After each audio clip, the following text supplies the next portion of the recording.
ಕಪ್ಪು ಕನ್ನಡಿಯ ಪ್ರತಿಬಿಂಬ. ನಗರದ ಗದ್ದಲದಿಂದ ದೂರವಿರುವ ಹಳೆಯ ಬಂಗಲೆಯನ್ನು ರವಿ ಅತಿ ಕಡಿಮೆ ಬಾಡಿಗೆಗೆ ಪಡೆದಿದ್ದ. ಆ ಬಂಗಲೆಯ ಗೋಡೆಗಳ ಮೇಲೆ ದೊಡ್ಡದಾದ ಪುರಾತನ ಕಾಲದ ಕನ್ನಡಿಯೊಂದಿತ್ತು. ಅದು ಸಾಮಾನ್ಯ ಕನ್ನಡಿಯಂತೆ ಕಾಣುತ್ತಿರಲಿಲ್ಲ. ಅದರ ಅಂಚುಗಳಲ್ಲಿ ವಿಚಿತ್ರವಾದ ಕೆತ್ತನೆಗಳಿದ್ದವು.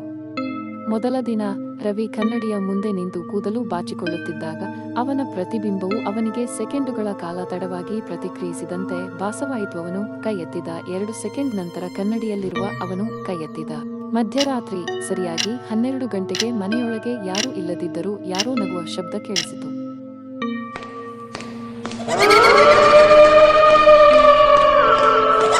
ರವಿ ಎಚ್ಚರಗೊಂಡು ಕನ್ನಡಿಯ ಹತ್ತಿರ ಹೋದಾಗ ಕನ್ನಡಿಯೊಳಗೆ ಅವನ ಪ್ರತಿಬಿಂಬ ಇರಲಿಲ್ಲ.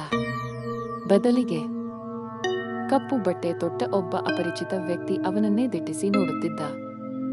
ರವಿ ಗಾಬರಿಯಿಂದ ಕನ್ನಡಿಯಿಂದ ದೂರ ಸರಿಯಲು ಪ್ರಯತ್ನಿಸಿದಾಗ ಕನ್ನಡಿಯೊಳಗಿನಿಂದ ಒಂದು ಕೈ ಹೊರಬಂದು ಅವನ ಶರ್ಟ್ ಹಿಡಿದು ಒಳಕ್ಕೆ ಎಳೆಯತೊಡಗಿತು. ರವಿ ಕಿರುಚುತ್ತಾ ಕನ್ನಡಿಯ ಮೇಲೆ ಕೈ ಇಟ್ಟಾಗ ಅದು ಗಾಜಿನಂತೆ ಇರಲಿಲ್ಲ, ಬದಲಿಗೆ ತಣ್ಣನೆಯ ನೀರಿನಂತೆ ಇತ್ತು.